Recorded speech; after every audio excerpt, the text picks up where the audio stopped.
What's up lovely people guys, नोंथांखौ आंनि YouTube चेनेलाव फिन खेबसे दिनै बरायहरफिन बावनाय जाहैबाय। So guys, दिनैनि भिडिअ लाबोनायनि जाहोनानो जाहैबाय आं दा भिडिअखौ जोबहां खोन्थागोन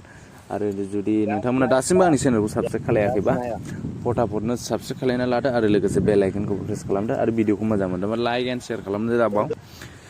आरो नोंथांमोना कमेन्ट खालामनोबो दाबाव आरोना मानो होनब्ला दिनैनि बे भिडिअ लाबोनाय जाहोनानो जाहैबाय बे कमेन्टनि दारैनो जादों आरोना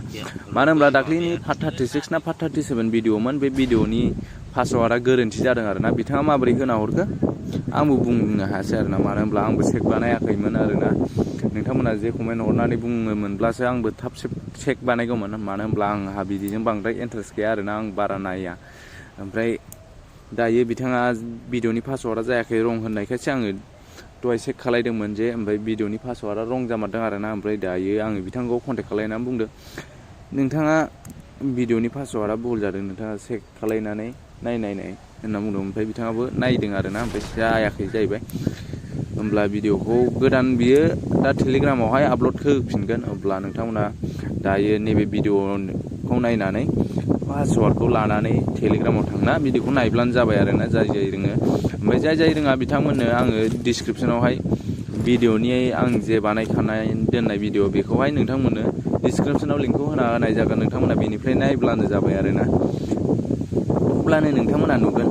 आरो भिडिअखौ स्किप खालायनानै नायनो हादै जाय नायनो रोङाखै नोंथांमोना मोजाङै फारि नाय अब्लानो रोंगोन आरोना डिसक्रिपसनाव मोनगोन लिंकआ ओमफ्राय जाय आरोबाव बिथांमोना सोरबा बुंबावदों जे मा होनो टेलिग्रामावहाय जइन जानो हायाखै होनना बुंदों बेनि लिंकखौबो आङो दिनै पिन कमेन्टआव होना होगोन टेलिग्रामनि लिंकखौ पिन कमेन्टआव होगोन दे गाइस नोंथांमोना जाय जइन जानो हायाखै नोंथांमोना फटाफटनो पिन कमेन्टनिफ्राय थांनानै जइन जाना लादो आरो जाय रोङो नोंथांमोना भिडिअखौ थाब नायदो आरोना पासवार्डखौ मोनखाजोब्बायब्ला